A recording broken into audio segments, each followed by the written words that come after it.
Hi viewers, welcome to Shyama's cooking. இந்த ரெசிபியை நீங்கள் திரும்ப திரும்ப செய்வீங்க பாருங்கள்.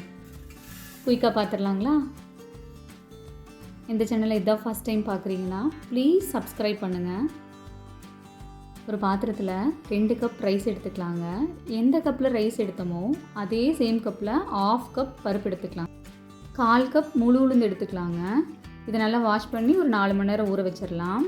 பாருங்கள், பெரிய ஒரு மரவள்ளி கிழங்கு எடுத்துருக்கேன். இதில் பாதிக்கு மேலே கொஞ்சம் கட் பண்ணி நல்லா தோலெல்லாம் சீவிட்டு எடுத்துக்கலாங்க. நம்ம எந்தளவுக்கு சேர்த்துறோமோ அந்தளவுக்கு நல்லா சாஃப்ட்னஸ் கிடைக்கும். நீங்கள் ஒரு 3/4 கிழங்கு கூட நீங்கள் போட்டுக்கலாம், நல்லா சாஃப்ட்னஸ் கிடைக்கும். பாருங்கள், நல்லாயிருக்கும். கிழங்கு நல்லாயிருக்கு. கொஞ்சம் பால் இறங்கி இருக்கிற கிழங்கு நீங்கள் அவாய்ட் பண்ணிடுங்க, அது போட வேண்டாம். தோசை நல்லா வராது. நல்லா ஃப்ரெஷ்ஷான கிழங்கு வாங்கி போட்டுக்குங்க. இப்போ மாவெல்லாம் நல்லா அரைச்சி எடுத்தாச்சுங்க. இது கூடவே இந்த கிழங்கையும் போட்டு நல்லா அரைச்சி எடுத்தாச்சு. இப்போ இதை கூட இதை மிக்ஸ் பண்ணிக்கலாம். நல்லா சாஃப்டாக உங்களுக்கு மாவு அரைக்கிற பதத்துலேயே அதை விடவே சாஃப்டாக வரும். நம்ம கிழங்கு தானே இல்லைங்களா, குயிக்காக அரைஞ்சி வந்துடும் நம்மளுக்கு. இந்த டைமில் நம்ம தேவையான அளவு உப்பு சேர்த்துக்கலாங்க. சேர்த்து நல்லா கலந்து விட்டுட்டு நல்லா கரைச்சி விட்டுட்டு ஒரு 5-6 மணி நேரம் ரெஸ்ட்டு கொடுத்துர்லாங்க. அது நல்லா புளிச்சு வந்துடும். பருப்பு நம்ம ஆட் பண்ணியிருக்கிறதுனால 4-5 மணி நேரத்துலேயே உங்களுக்கு மாவு ரெடி ஆயிருங்க.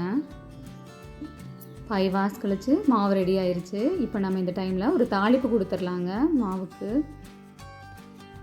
ஒரு பேனில் கடலைப்பருப்பு, உளுத்தம்பருப்பு, சீரகம் இதெல்லாம் போட்டு நல்லா வதக்கிட்டு, இது கூட நம்ம ஏற்கனவே துருவி வச்சுருந்தோம் இல்லைங்களா, கேரட்டு, கொத்தமல்லி, கருவேப்பிலை எல்லாத்தையும் போட்டு நல்லா வதக்கிக்கலாங்க. இங்கே நம்ம வல்லாரக்கீரை குழந்தைங்களுக்கு தேவையானது. இந்த வல்லாரக்கீரையெல்லாம் சாப்பிட மாட்டேங்கிறாங்க, கொஞ்சம் கச்சாப்பில் இருக்குதுன்னா இந்த கேரட்டு கூடவே அதையும் சேர்த்தி மல்லி இலை கூடவே அதையும் சேர்த்தி நம்ம ஆட் பண்ணி கொடுத்தோன்னா உங்களுக்கு அது தோசை மாதிரி ஈஸியாக உள்ளே போயிடும். பாருங்கள், நல்லா வதங்கிடுச்சு. இப்போ இதுக்கு தேவையான அளவு உப்பு, கொஞ்சம் கலர்ஃபுல்லாக இருக்கிறதுக்காக கொஞ்சம் டர்மரிக் பவுடர், மஞ்சள் ஆட் பண்ணிக்கலாங்க. இப்போ நம்ம இதில் கலந்து எடுத்துக்கலாம். இப்போ மட்டும் ஊற்றுற மாதிரி நான் ஒரு பவுலில் எடுத்து வச்சுருக்கேன் மாவை. இப்போ அதில் மட்டும் கலந்து எடுத்துக்கலாங்க.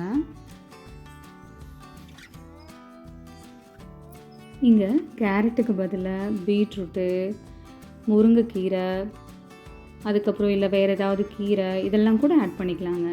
நான் இஞ்சி மட்டும் சேர்க்க மறந்துட்டேன். நீங்கள் இஞ்சியும் கொஞ்சம் சீவு போட்டிங்கன்னா இன்னுமே நல்லா ஃப்ளேவராக இருக்கும், நல்லா வாசமாக இருக்கும். நீங்கள் இஞ்சி ஆட் பண்ணிக்கோங்க மறக்காமல். தோசை ஊற்றியாச்சுங்க. நல்ல வாசமாக இருக்குது. பாருங்கள் எவ்வளோ சாஃப்டாக வருதுன்னு. நல்லா கலர்ஃபுல்லாகவும் இருக்குங்க. இதில் தோசை மட்டும்தான், அடை மட்டும்தான் ஊற்றணும்னு இல்லை, பணியாரம் கூட நம்ம ஊற்றிக்கலாம். இந்த ரெசிபி உங்களுக்கு பிடிச்சிருந்துன்னா ப்ளீஸ் சப்ஸ்கிரைப் பண்ணுங்கள். தேங்க்ஸ் ஃபார் வாட்சிங்.